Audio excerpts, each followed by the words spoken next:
BSF को अलग हटा दूं तो बाकी जितनी भी पोस्टें लाइक बीएसएफ हो गया, सीआईएसएफ हो गया, सीआरपीएफ हो गया, ये सभी लोग बच्चे आपने अभी भारत का नक्शा बस किताबों में देखा होगा और बहुत जल्दी आप इसमें घूमने वाले हो। लाइफ में हर किसी को मौका नहीं मिलता इस तरह का कि आपको मतलब हर इलाके में घूमने के भी पैसे मिलेंगे। मतलब पैसे एक अलग बात है, लेकिन एक रिस्पॉन्सिबिलिटी वो तो रहेगी आपके साथ, वो बात का काम है, वो भी आपको फील नहीं आएगी कि सर लोग कहते हैं कि तुम बहुत बड़ी जिम्मेदारी की पोस्ट वाली नौकरी की तैयारी कर रहे हो। अभी आपको जस्ट एक ये किताबी ज्ञान लगता होगा, लेकिन धीरे धीरे जिस दिन आपके शरीर के ऊपर एक वर्दी आ गई ना, आप मान के चलो कि वो दिन से आपके ऊपर एक बहुत बड़ी रिस्पॉन्सिबिलिटी आ जाएगी और उस रिस्पॉन्सिबिलिटी को बड़े एंजॉय के साथ आप पूरा पूरा करेंगे। तो उसके लिए पहले तो मेहनत करनी होगी, ऐसे ही वर्दी नहीं आती है लोगों के ऊपर, बहुत ज़्यादा सैक्रिफाइस, बहुत ज़्यादा आज आपको अपने आप को गायब करना होगा, तब जाके कल दुनिया में आप निकल के आओगे। ठीक है बच्चे, तो इसी के साथ हम शुरू करते हैं अपना चैप्टर नंबर 2। और चैप्टर नंबर 2 के बारे में अगर मैं कहूं तो परसेंटेज जितना ही ये बड़ा चैप्टर है, थोड़ा सा ज़्यादा बड़ा चैप्टर है, उसको दो भागों में बांटा गया है, प्रॉफिट लॉस और डिस्काउंट।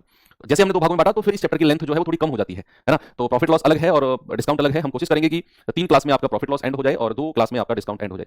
बच्चे सिलेबस में जितना मैं आपको करा रहा हूं उसको आप प्रायोरिटी प्राथमिकता पर रखना है, जो मैं क्लास में आपको करा रहा हूं। सेकंड प्राथमिकता आपकी होनी चाहिए जो वर्कशीट में आपको दे रहा हूं, और थर्ड प्राथमिकता आपकी होनी चाहिए जो आपका संडे में मॉक टेस्ट होता है। अब इस समय आपके पास इतना वक्त नहीं है कि आप बुक्स वगैरह को सॉल्व कर सको, बुक्स का समय आपका गया। जो लोग अब इस बैच से जुड़े हैं स्पेशली मैं उन बच्चों के लिए कहूंगा कि आप अगर क्लास कर रहे हो, वर्कशीट कर रहे हो, बुक भी कर रहे हो, मॉक भी कर रहे हो, बच्चे आप गलत ट्रैक, आप पूरे दिन क्लास करते हो, फिर बुक मत करिए, अभी कोई जरूरत नहीं है।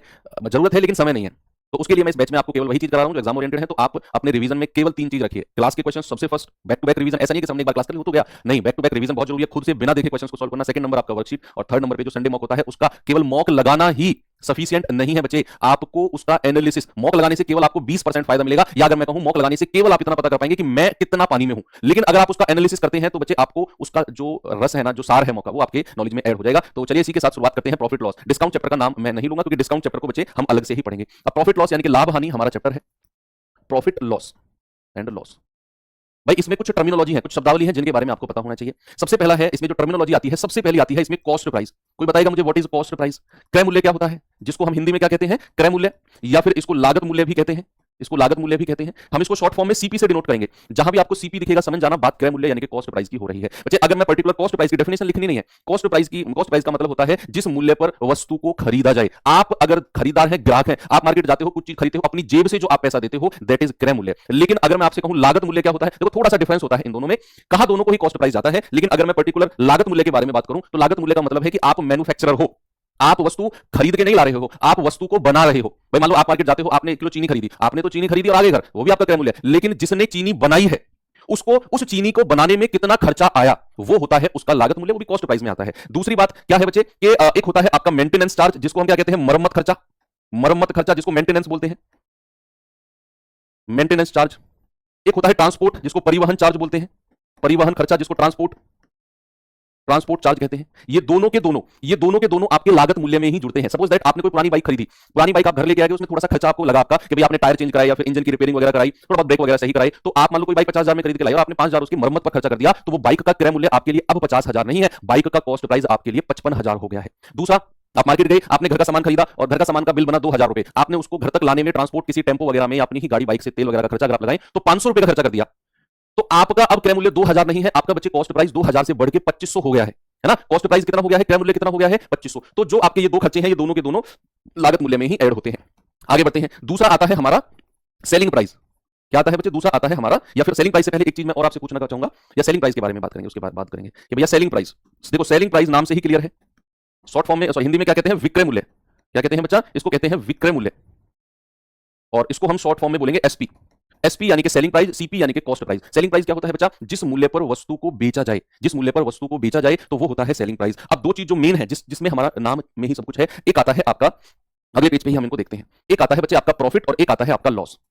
एक आता है प्रॉफिट जिसको हिंदी में कहते हैं लाभ, शॉर्ट फॉर्म हम इसकी पी से रखेंगे, और भैया एक आता है हानि जिसको हम कहते हैं लॉस यानी कि हानि, और शॉर्ट फॉर्म हम रखेंगे इसकी एल। अच्छा आप मुझे एक बात बताओ, आप कोई चीज 100 रुपए में खरीद के लाए, आपको प्रॉफिट कब होगा, जब आप उसे 100 रुपए में बेचेंगे। भाई 100 में खरीद के लाए हो, 100 में ही बेचोगे, तो क्या आपको प्रॉफिट होगा? नहीं सर। अगर आप उसे 100 में लाए हो और आपको लाभ कमाना है तो आपको प्यारे भाई उसे 100 रुपए से ज्यादा में बेचना होगा। यानी कि देखो कभी भी फॉर्मूले में कंफ्यूजन होना, बिल्कुल बेसिक से सोचना है कि लाभ हमें कब होता है, जब मैं खरीद के लाया हूं और उससे ज्यादा में बेच रहा हूं, तो यानी कि बेचने वाला मूल्य ज्यादा है। तो बच्चे याद रखना, प्रॉफिट के केस में बेचने वाला यानी कि एसपी जो है वो ज्यादा होता है और जो सीपी होता है खरीदने वाला वो कम होता है। और हमेशा कभी भी आप प्रॉफिट निकाल रहे हो या लॉस निकाल रहे हो, ज्यादा में से कम को घटाना होता है। तो कभी भी अगर हमें प्रॉफिट चाहिए तो याद रखना ज्यादा में से कम को घटाना है, यानी कि एसपी माइनस सीपी।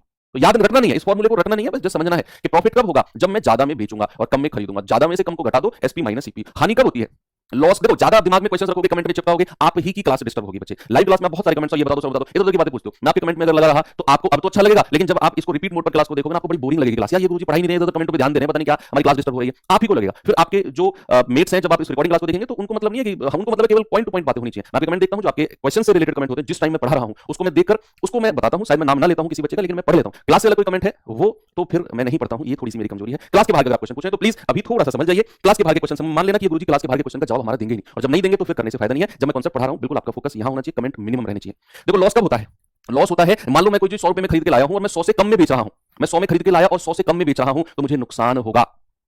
यानी कि मेरा बेचने वाला मूल्य कम होगा और खरीदने वाला क्या होगा? खरीदने वाला ज्यादा होगा। भाई नुकसान का मतलब है कि मैं खरीद के लाया, मान लो मोबाइल खरीद के लाया 20,000 में, अब मुझे वो अच्छा नहीं लगा मोबाइल, मैं बेचूंगा तो कोई उसे 20,000 में नहीं खरीदेगा। उससे भाई बोलेगा मैं तो इसको 16,000 दे सकता हूं या 15,000 दे सकता हूं, तुझे देना है तो दे, नहीं तो भाई जा। तो मुझे उस फोन को नुकसान में बेचना पड़ा, मैं लाया 20,000 में खरीद के 15,000 में बेचना पड़ा मुझे, है ना। तो खरीदने वाला ज्यादा होता है और बेचने वाला क्या होता है मेरे भाई? बेचने वाला कम होता है। ऐसे केस में हमेशा हमें नुकसान यानी कि हानि होती है। और अगर मैं हानि की बात करूंगा तो ज्यादा में से कम को घटाना है, सीपी माइनस का एसपी। ये दो चीज आपको बहुत अच्छे से समझ में आ गई। अब कहानी आती है परसेंटेज की। किसकी कहानी आती है बच्चा? परसेंटेज की कहानी आती है। तो अब हम प्रॉफिट परसेंट या लॉस परसेंट के बारे में अगर पढ़ते हैं तो ऑलवेज रिमेंबर, जब भी आप प्रॉफिट परसेंट निकालने जा रहे हो या लाभ प्रतिशत आप निकालने जा रहे हो, तो कितने रुपए का लाभ हुआ, कितने रुपए का प्रॉफिट हुआ, उसको रखेंगे ऊपर, और हमेशा नीचे कॉस्ट प्राइस को रखते हैं। कभी भी आप प्रॉफिट परसेंट या लॉस परसेंट, लाभ प्रतिशत या हानि प्रतिशत अगर आप जा रहे हो बच्चे, तो ऊपर कितने का प्रॉफिट हुआ, नीचे कॉस्ट प्राइस और मल्टीप्लाई बाई 100। ये होता है प्रॉफिट परसेंट। क्या होता है? ये होता है आपका प्रॉफिट परसेंट। कि भैया कितने रुपए का प्रॉफिट हुआ, नीचे सेलिंग प्राइस भी, विक्रय मूल्य भी नहीं रखना है, नीचे हमेशा कॉस्ट प्राइस होगा। और जब आप लॉस परसेंट की बात कर रहे हो मेरे भाई, तो याद रखना लॉस प्रतिशत का मतलब है कि कितने रुपए का लॉस हुआ और नीचे हमेशा कॉस्ट प्राइस मल्टीप्लाई बाई 100। ये बिल्कुल बेसिक चीज है जो मैंने आपको बताई कि प्रॉफिट परसेंट की बात कर रहे हो या लाभ प्रतिशत की बात कर रहे हो तो कितने रुपए का लाभ है, नीचे क्रय मूल्य मल्टीप्लाई बाई 100। लॉस प्रतिशत यानी कि हानि प्रतिशत की बात कर रहे हो तो कितने रुपए की हानि है, नीचे क्रय मूल्य और मल्टीप्लाई बाई 100। ये रटनी नहीं है कोई भी चीज, जस्ट दिमाग में इनको थोड़ा सा एलैबोरेट करना है। अब बात आती है प्रतिशत की। प्रतिशत में और थोड़ा सा आगे बढ़ते हैं बच्चे। एक चीज है कि क्रय मूल्य, कॉस्ट प्राइस हमेशा अपने आप में 100% होता है। किसी भी चीज को आप खरीद रहे हो तो उसका जो क्रय मूल्य होगा, जब भी मैं परसेंट की बात करूंगा मेरे भाई, वो हमेशा 100% यानी कि 100% होगा। फॉर सपोज अगर मैं आपसे कहता हूं कि कोई चीज जो है तो 10% के प्रॉफिट यानी कि लाभ पर बेची गई, 10% के लाभ पर बेची गई, तो जरा मुझे बताना उसका विक्रय मूल्य कितना होगा, सेलिंग प्राइस कितना होगा, जल्दी से मुझे बता दो। किसी चीज को मैंने 10% लाभ पर बेचा, जब भी मैं वर्ड यूज करूं ना लाभ यानी कि प्रॉफिट, तो बच्चे आपके दिमाग में आना चाहिए कि खरीदने वाले मूल्य से ज्यादा में बेचा गया है, और खरीदने वाला मूल्य यानी कि कॉस्ट प्राइस हमेशा 100% होता है। तो अगर मैंने 10% प्रॉफिट बोला ना आपसे, तो भैया मैं खरीद के कितने में लाया, 100% में, और अगर मुझे लाभ 10% का हो गया तो लाभ जोड़ दो इसमें, तो मैं उसे बेचूंगा कितने में, मैं बेचूंगा 110% में।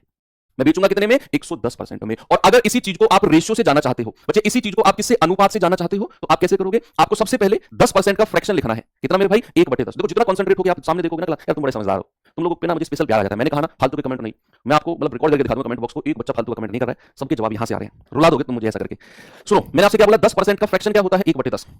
1/10 होता है। अगर आप इसे रेशियो में लिखना चाहते हो तो मतलब यहां पर लिखो सीपी, यहां पर लिखो एसपी।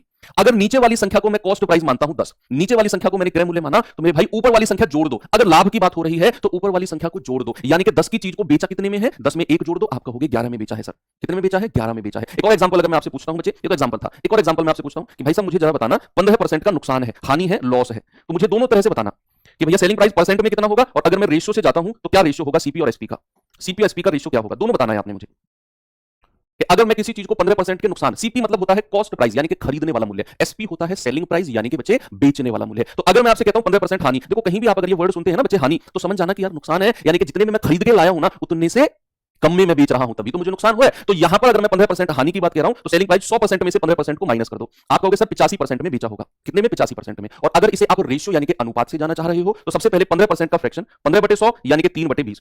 कितना, 3/20 परसेंटेज चैप्टर आपने पढ़ा। अब अगर नीचे वाली संख्या कॉस्ट प्राइस है, नीचे वाली संख्या क्या है, क्रय मूल्य, लिख दो यहां पर 20। तो भैया नुकसान यानी कि इस बार हानि की बात हो रही है तो ऊपर वाली संख्या को क्या करेंगे, माइनस करेंगे। क्या करेंगे, माइनस करेंगे। तो 20 में से 3 माइनस कर दो, आप कहोगे सर 17, कितना, 17। ये भी एक रेशियो मेथड से हो गया।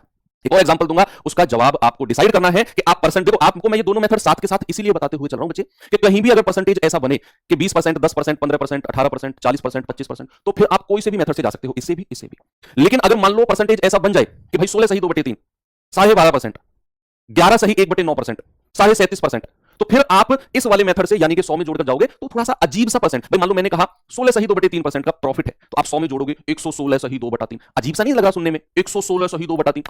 अगर आप उसे रेशियो से जाओगे तो बड़ा आसान लगेगा। जैसे बच्चे मैं एग्जांपल देता हूं, मैंने कहा बताओ 12.5% का प्रॉफिट हुआ किसी चीज को बेचने में, ये प्रॉफिट है, तो आप मुझे बताओ कि सीपी और एसपी का रेशियो क्या होगा।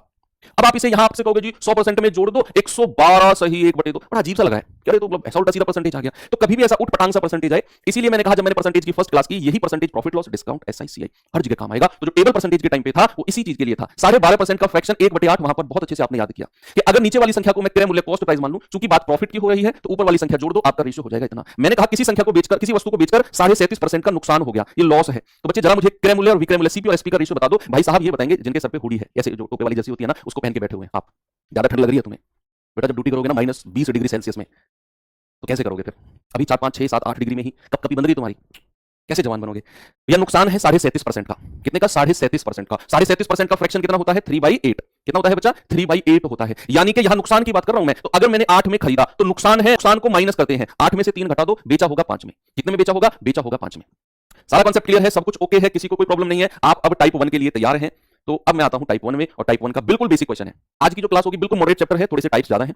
आज कंप्लीट क्लास बेसिक टाइप, कल मॉडरेट, और परसों की जो क्लास होगी थोड़े से अच्छे लेवल के क्वेश्चन जितने भी आपके एग्जाम में बनते हैं उन सभी को हम कर रहे होंगे। कह एक व्यक्ति 50 रुपए में खिलौना खरीदता है और 75 में बेच देता है, लाभ प्रतिशत बताओ क्या होगा? बहुत स्पीड से आपके जो है जाए, खरीदने वाले से ज्यादा में बेची जा रही है, तो भैया लाभ होगा ना, प्रॉफिट होगा। कितने का प्रॉफिट होगा? सर 25 रुपए का प्रॉफिट है भाई। 50 में खरीदा, 75 में बेच दिया, 25 का प्रॉफिट हो गया ना। और अगर मुझे प्रॉफिट परसेंट में चाहिए, अगर मुझे लाभ प्रतिशत में चाहिए, तो थोड़ी देर पहले मैंने आपको बताया कि लाभ प्रतिशत का मतलब होता है भैया कि कितने रुपए का लाभ, नीचे हमेशा कॉस्ट प्राइस और इनटू 100। आप कहोगे 50 दूनी 100 और 25 दूनी 50% का हो गया। कितने का हो गया? 50% का प्रॉफिट। बिल्कुल फर्स्ट क्वेश्चन, मजा आ गया सर, आसान क्वेश्चन था, बहुत ही आसान क्वेश्चन था। जल्दी से मुझे इसका जवाब और बता दो फिर। एक टेबल को 150 में खरीदा गया, देखो 150 में खरीदा गया मतलब 150 इज द कॉस्ट प्राइस। 150 क्या है बच्चा? क्रय मूल्य है, सही कह रहा हूं ना? 150 क्या है? कॉस्ट प्राइस है। क्या 6% के लाभ पर बेचा जाता है, तो बताइए उसे बेचा कितने में जाएगा? बहुत सारे तरीके हैं भाई। उसका क्रय मूल्य कितना है, उसका कॉस्ट प्राइस कितना है बच्चे? 150 रुपए। सवाल कह रहा है प्रॉफिट कितना हुआ है? 6%। तो आपसे कह रहा है बताइए सेलिंग प्राइस बेचा कितने में गया है, ये क्वेश्चन है। बेचा कितने में गया है? देखो दो तरीके हैं, या तो आप 150 का 6% निकाल लो, लाभ मिल जाएगा, उसे फिर 150 में जोड़ दो। भाई दो तरीके हैं कि या तो आप 6% निकालो 150 का, तो 6/100 गुणा 150, तो 50 दूनी 100, 50 तिया 150, और 2 तिया 6 और 3 तिया 9, तो ये मिल गया प्रॉफिट। प्रॉफिट कितना मिल गया? 9 रुपए का। तो भैया बेचा कितने में गया होगा? 150 में खरीदा और 9 रुपए का प्रॉफिट, तो बेचा गया है 159 में। कितने में बेचा गया है बच्चे? बेचा गया है